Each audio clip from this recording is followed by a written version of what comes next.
Means yes, Chelsea. I actually haven't gotten a chance to talk to her so much, but I've heard that she's a and I do remember her from Dahil sa galing na ipinapakita raw ng kandidata ng Philippines na si Chelsea Manalo sa Miss Universe 2024 competition, maraming mga kandidata ngayon ang napapahanga sa kanya. Kabilang na riyan si Singapore dahil hindi naman talaga maikakaila na isa talaga si Chelsea Manalo sa pasabog this year. Ayon pa kay Singapore, hindi pa raw sila nagkakaroon ng pagkakataon na magkausap ni Chelsea Manalo. Ngunit ayon raw sa kumakalat na bari-barita sa mga kapwa nilang kandidata patungkol kay Chelsea Manalo, napag-alaman daw niya na mabait raw ito. Queens. Yes, Chelsea. I actually haven't gotten a chance to talk to her so much, but I've heard that she's a lovely human being and Ayon pa kay Singapore, tumatak raw sa kanyang isip ang naging pasabog raw na performance ni Chelsea Manalo nung lumaban ito sa Miss Universe Philippines. Suot ang kanyang pasabog na white evening gown. Napanood raw yon ni Singapore at talagang napahanga raw siya ni Chelsea Manalo. I do remember her from her national pageant when she came out in that white dress. I was like, mwah.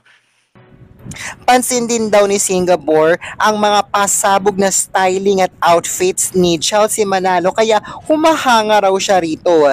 Kaya naman lagi raw niyang inaabangan ang mga pasabog na outfits at styling ni Chelsea Manalo. You know, and she's always been on top for styling game. So she's definitely one that I always like to look out for just to see what she's wearing.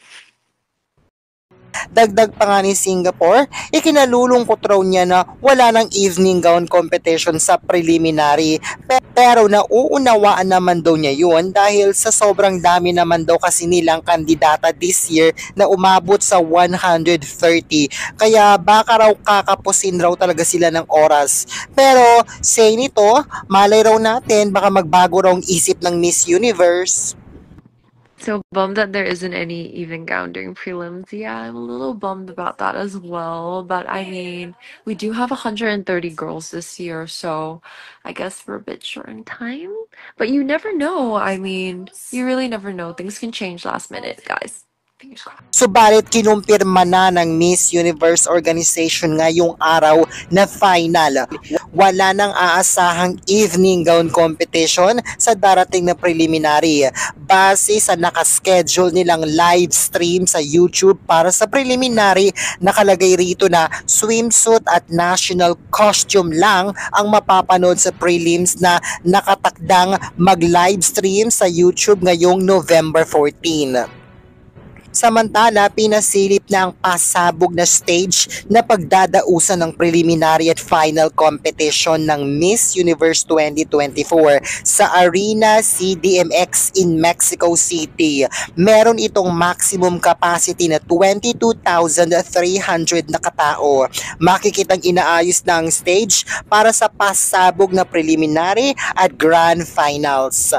Samantala, pasabog din ang suot ni Chelsea Manalo ngayong gabi sa kanilang dinner. Nagbigay pa nga ito ng patikim sa kanyang pasabog na pasarela walk kasama ang kanyang roommate na si Peru.